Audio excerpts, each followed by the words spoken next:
Selamat datang di channel Puskesmas Paripurna. Kali ini kita akan membahas pokok pikiran yang terkandung untuk standar seperti di bawah. Standar 4.2 Penurunan jumlah kematian ibu dan jumlah kematian bayi. Program penurunan jumlah kematian ibu dan jumlah kematian bayi diselenggarakan dalam upaya meningkatkan pelayanan kesehatan menuju cakupan kesehatan semesta, terutama penguatan pelayanan kesehatan primer, dengan mendorong upaya promotif dan preventif.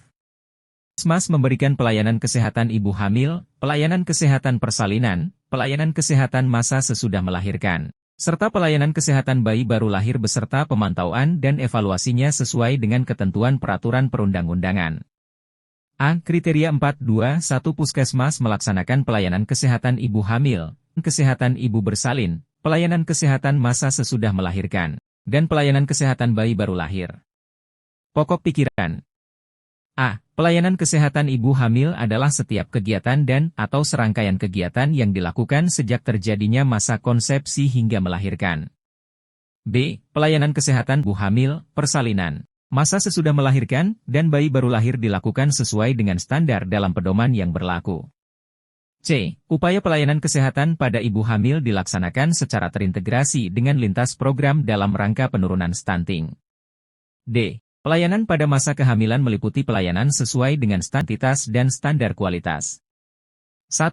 Standar kuantitas adalah kunjungan minimal 6 kali selama periode kehamilan, K6, dengan ketentuan. A. 1 kali pada trimester pertama. B. 2 kali pada trimester kedua.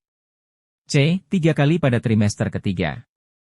2. Standar kualitas yaitu pelayanan antenatal yang memenuhi 10T yang meliputi A. Pengukuran berat badan dan tinggi badan. B. Pengukuran tekanan darah. C. Pengukuran lingkar lengan atas, lila. D. Pengukuran tinggi puncak rahim, fundus uteri. E. Penentuan presentasi janin dan denyut jantung, DJJ. F. Pemberian imunisasi sesuai dengan status imunisasi. G. Pemberian tablet tambah darah minimal 90 tablet. H. Tes laboratorium. I. Tata laksana penanganan kasus, dan J. Temui cara, konseling. E. Penetapan indikator kinerja stunting terintegrasi dengan penetapan indikator kinerja puskesmas. F. Pelayanan kesehatan ibu bersalin yang selanjutnya disebut persalinan adalah setiap kegiatan dan/atau serangkaian kegiatan yang ditujukan kepada ibu sejak dimulainya persalinan hingga 6 jam sesudah melahirkan. G. Adapun pelayanan pada masa persalinan sesuai standar meliputi 1. Persalinan normal. 2. Persalinan dengan komplikasi. H. Standar persalinan normal adalah asuhan persalinan normal, APN, sesuai standar, yaitu 1. Dilakukan di fasilitas kesehatan. 2. Tenaga penolong minimal 3 orang, terdiri dari A. Dokter, bidan dan perawat, atau B. Dokter dan 2 orang bidan. I. Standar persalinan dengan komplikasi mengacu pada buku saku pelayanan kesehatan ibu di FKTP dan FKRTL. J. Pelayanan masa sesudah melahirkan adalah setiap kegiatan dan/atau serangkaian yang dilakukan ditujukan kepada ibu selama nifas, 6 jam sampai dengan 42 hari sesudah melahirkan. K. Pelayanan kesehatan masa sesudah melahirkan dilakukan minimal 4 kali, yaitu sebagai berikut. 1. Pelayanan pertama dilakukan pada waktu 6-40 jam setelah persalinan. 2. Pelayanan kedua dilakukan pada waktu 3-7 hari setelah persalinan. 3. Pelayanan ketiga dilakukan pada waktu 8-28 hari setelah persalinan. 4. Pelayanan keempat dilakukan pada waktu 29-42 hari setelah persalinan. Pelayanan dilakukan dengan ruang lingkup yang meliputi 1. Pemeriksaan dan tata laksana menggunakan algoritme tata laksana masa nipas. 2. Identifikasi risiko dan komplikasi. 3. Penanganan risiko dan komplikasi. 4. Konseling, dan 5. Pencatatan pada buku kesehatan ibu dan anak, kohort ibu dan kartu ibu, rekam medis. Liter, pelayanan kesehatan bayi baru lahir dilakukan melalui pelayanan kesehatan neonatal esensial sesuai dengan standar. Pelayanan kesehatan neonatal esensial dilakukan ketika bayi berumur 0-28 hari. M. Pelayanan bayi baru lahir meliputi pelayanan sesuai dengan standar kuantitas dan standar kualitas. 1. Pelayanan standar kuantitas adalah kunjungan minimal 3 kali selama periode neonatal dengan ketentuan sebagai berikut. A. Kunjungan neonatal 1, KN1, Juni 48 jam. B. Kunjungan neonatal 2, KN2, 37 hari. C. Kunjungan neonatal 3, KN3, Agustus 28 hari. 2. Standar kualitas yang ditetapkan adalah sebagai berikut. A. Pelayanan neonatal esensial lahir, 0,6 jam. Perawatan neonatal esensial saat lahir meliputi 1. Perawatan neontarus pada 30 detik pertama. 2. Penjagaan bayi tetap hangat. 3. Pemotongan dan perawatan tali pusat. 4. Inisiasi menyusu dini, IMD.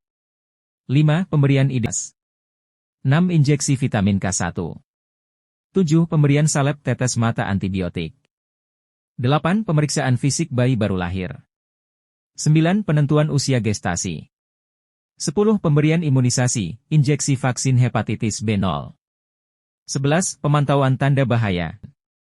12. Perujukan pada kasus yang tidak dapat ditangani dalam kondisi stabil dengan tepat waktu ke fasilitas kesehatan yang lebih mampu. B. Pelayanan neonatal esensial setelah lahir, 6 jam, 28 hari. Perawatan neonatal esensial setelah lahir meliputi 1. Penjagaan bayi tetap hangat. 2. Konseling perawatan bayi baru lahir dan ASI eksklusif. 3. Pemeriksaan kesehatan dengan menggunakan standar manajemen terpadu balita sakit, MTBS, dan buku KIA. 4. Pemberian vitamin K1 bagi yang lahir tidak di fasilitas kesehatan atau belum mendapatkan injeksi vitamin K1. 5. Imunisasi hepatitis B injeksi untuk bayi usia kurang dari 24 jam yang lahir tidak ditolong oleh tenaga kesehatan. 6. Perawatan dengan metode kanguru bagi bayi berat lahir rendah, BBLR, dan 7. Penanganan dan rujukan kasus neonatal komplikasi. N. Puskesmas yang memberikan pelayanan persalinan melakukan pelayanan dan penyediaan alat, obat, dan prasarana pelayanan kesehatan ibu dan bayi baru lahir, termasuk standar alat kegawat daruratan maternal sesuai dengan kewenangannya berdasarkan ketentuan peraturan perundang-undangan. O. Untuk menjamin kesuksesan pelaksanaan program penurunan jumlah kematian ibu dan jumlah kematian bayi, dilakukan upaya promotif dan preventif dengan pelibatan lintas program dan lintas sektor serta dengan pemberdayaan masyarakat. Bentuk keterlibatan dalam kegiatan ini bisa berupa terbentuknya koordinasi dalam tim yang bertujuan untuk menurunkan jumlah kematian ibu dan jumlah kematian bayi di tingkat kecamatan, yaitu dengan adanya program desa siaga pendekatan program perencanaan persalinan dan pencegahan komplikasi, P4K, suami siaga, dan kegiatan pemberdayaan lainnya. P. Puskesmas melakukan pengukuran terhadap indikator kinerja yang telah ditetapkan dan dilakukan analisis capaian. Analisis capaian indikator dilakukan dengan metode analisis sesuai dengan panduan yang berlaku. Misal dengan merujuk pada metode analisis situasi yang terdapat di dalam buku pedoman manajemen puskesmas. Ki. Pencatatan dan pelaporan terhadap pelayanan kesehatan ibu hamil, ibu bersalin, ibu pada masa sesudah melahirkan, bayi baru lahir, dan bayi dilakukan secara manual ataupun elektronik dengan akurat, tepat waktu, dan sesuai dengan prosedur yang meliputi cakupan program kesehatan keluarga, pencatatan kohort, pelaporan kematian ibu, bayi lahir mati dan kematian neonatal, kematian bayi pasca lahir, postnatal, serta pengisian dan pemanfaatan buku KIA. Pelaporan kepada Kepala Puskesmas dan Dinas Kesehatan Daerah Kabupaten Kota dan atau pihak lainnya mengacu pada ketentuan peraturan perundang-undangan. Pelaporan kepada Kepala Puskesmas dapat dilakukan secara tertulis atau penyampaian secara langsung melalui pertemuan-pertemuan seperti lokakarya mini bulanan, pertemuan tinjauan manajemen, dan forum lainnya. R. Rencana program penurunan kematian ibu dan jumlah kematian bayi disusun dengan mengutamakan upaya promotif dan preventif berdasarkan hasil analisis masalah kematian ibu dan kematian bayi di wilayah kerja puskesmas dengan melibatkan lintas program yang terintegrasi dengan RUK dan RPK pelayanan UKM serta UKP, laboratorium, dan kefarmasian.